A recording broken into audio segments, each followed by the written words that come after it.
the book of Revelation, God is saying that He has made us priests and kings. Kings means we have power and authority, right? As priests, we are always praying, fasting, and offering the sacrifice of praise to God, right? But as kings, do we walk with authority? We should not just be praying all the time. We must pray when it's time to pray. We must fight when it's time to fight. Means in the midst of the problems that come our way, what should we do? We must fight because God has made us kings. He has made us kings and given us authority. He has given us complete authority over Satan. Now, for an example, David had to fight against Goliath. If David had gone in front of Goliath instead of fighting, had just knelt down and sat there praying, God help me, how would that look? Have to fight there, right? At that time, must fight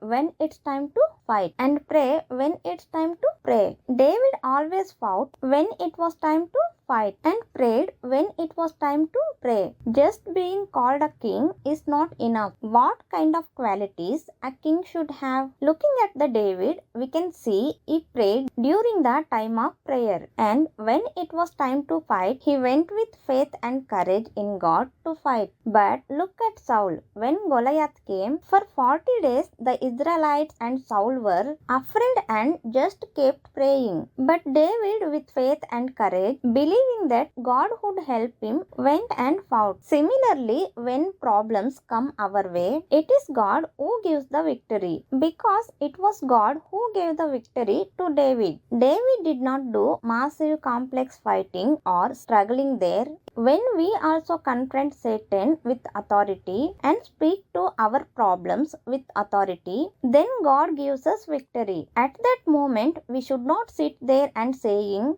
God, help me, help me. We must fight when it's time to fight.